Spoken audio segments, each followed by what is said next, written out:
Hey folks, welcome to Horsemanship 101 again. Today I want to talk about something I've talked about in bits and pieces of it in other videos. I want to put it all together because it's a fairly extensive subject. I want to talk about leadership.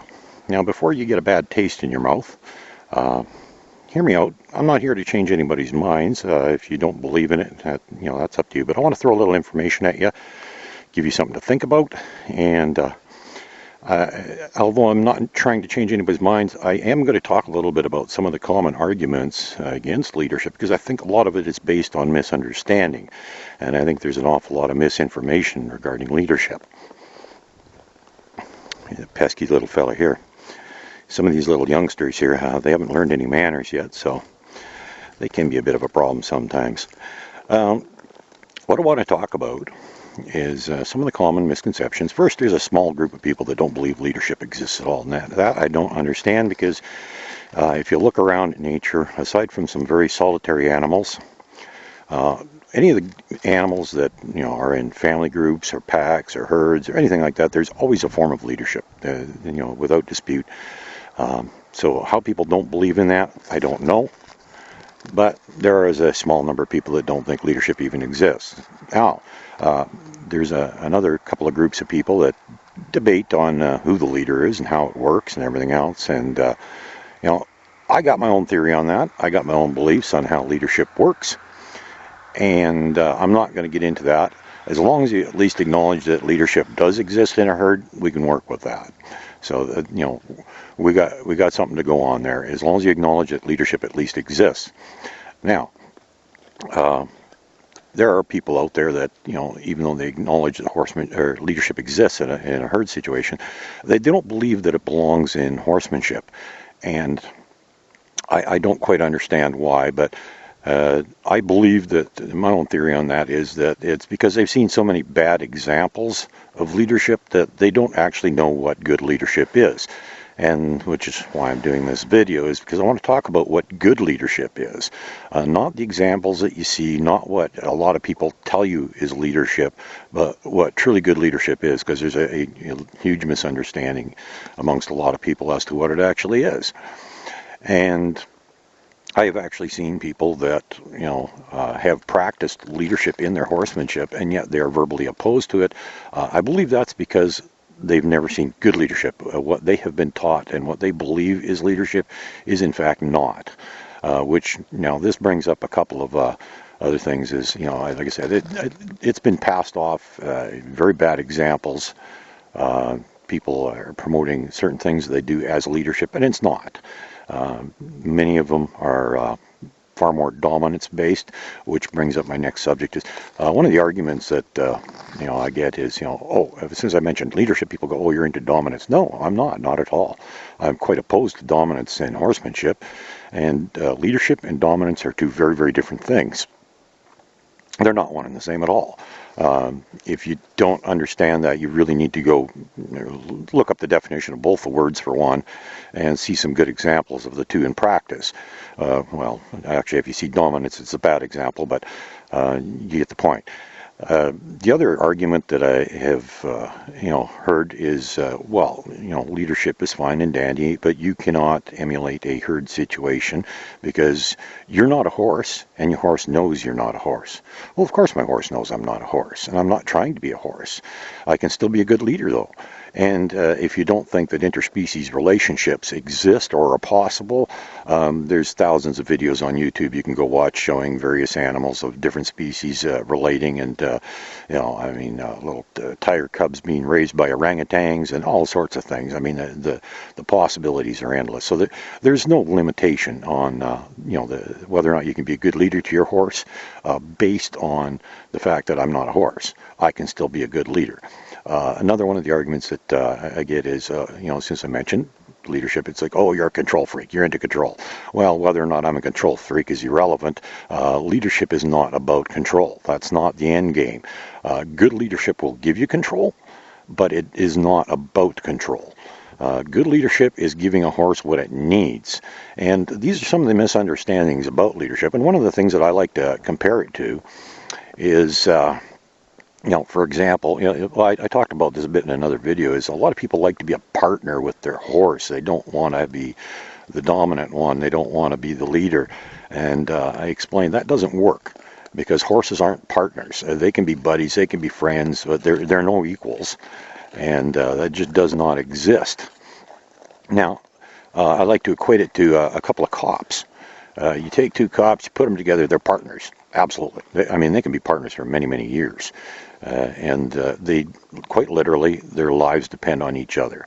However, at the end of the day, one of those two guys is going to either be a senior officer or a higher ranking officer, and he's the leader. And if there's a crisis situation that involves a split-second decision that has to be made to protect them both, he's going to make it, and the other guy is not going to debate it, argue it, or discuss it, or say, well, I think we should do it this way, or provide his input. Quite simply, he just does it without question. The leader makes the decision, and it can save lives. And the same is true with your horse too. Is if you're in a crisis situation, sometimes horses don't always make the best choices when it comes to certain situations, and it's up to you to make that decision and have a horse that is going to respond immediately, instantly, without hesitation, and that's when you're providing good leadership. It's absolutely essential. And, again, if you don't believe that leadership belongs in horsemanship, if you don't believe that leadership even exists, you're probably wasting your time watching my videos, because virtually everything that I do is based on leadership and involves leadership in some way, shape, or form. It's all tied in together. I've talked about groundwork, leadership, relationship, follow through, consistency. All these things go together with good leadership. It's not about bullying the horse. It's not about dominating the horse. The only time that you will find, that's something else I want to talk about, is one of the terms that a lot of people like to use is alpha. They want to be the alpha. That's actually an incorrect term. I understand that in most cases that they probably mean the right thing. They're just using the wrong word. But alpha is far more of a dominance thing, far more found in a pack rather than a herd. And it's not really a truly correct term when you're talking about horses. A pack of dogs, yeah, you'd have an alpha. A herd of horses, no, you have a leader. The only time you'll see any type of display of that type of dominance or aggressive behavior might be in the wild, two stallions vying for leadership of a herd. Boys will be boys, and they're going to fight it out. That's about the only time you're ever going to find that. There's always exceptions to every rule. And of course, in domestic herds, it's very different too. The dynamics are a little different because, even out here, there's a few geldings in there. And in nature, there are no geldings. There's only the stallions and the mares. And you'll usually find one stallion and a whole band of mares. The only other stallions in that herd will be the offspring of some of those mares, and they usually don't get to stick around for very long. They get run out of the herd by the time they're about 2 years of age. But that's getting into another topic altogether. I want to talk about leadership, but like I said, when I started thinking about it, I realized that the subject is so extensive. I'm going to have to do this in two parts. Now, like I said, the first part here, we're talking about some of the misunderstandings of it, what it is and isn't, that sort of thing. And in the second part, I'm going to talk about how it works, the dynamics of it in a herd, and how you can apply it to your leadership skills with your horse, or horses, depending on how many you got. Very critical, very important, and it's absolutely necessary to fully and truly understand this stuff because, like I said, virtually everything that I do is based on leadership, one way or another. And it's not a bad thing because horses like a good leader. They are gravitated towards a good leader. And I was going to save this part for the second one, but I read an article recently that was rather extensive. And if the credibility matters to you, it was actually written by a neurosurgeon, a brain surgeon, actually, honest to God, brain surgeon, this guy, that also happened to have a passion for horses. And he wrote a very elaborate article. It wasn't horribly long, maybe 5-10 pages sort of thing, but I think the entire article was summed up in one sentence, although he did go on to explain in detail how leadership works in a herd and everything else. One sentence really summed it up, and I'm probably going to paraphrase a little bit. I don't think it's exactly his word for word, but he said, if you give them what they need, they will give you what you want. And to me, that sums up good leadership. Is horses want and need good leaders, and it's up to me to learn how to be a good leader and provide that leadership for my horse. And in return, it makes my horse happy. It makes it calm and relaxed, and then the horse is willing to do for me whatever I want it to do, which in many cases, they're relatively unnatural things that we ask horses to do. They aren't things that they do in the wild. And they're actually quite the opposite of their normal behavior, which is reactive. We teach them to think about things and figure stuff out and do things according to what we want them to do. In the wild, a horse simply reacts to survive.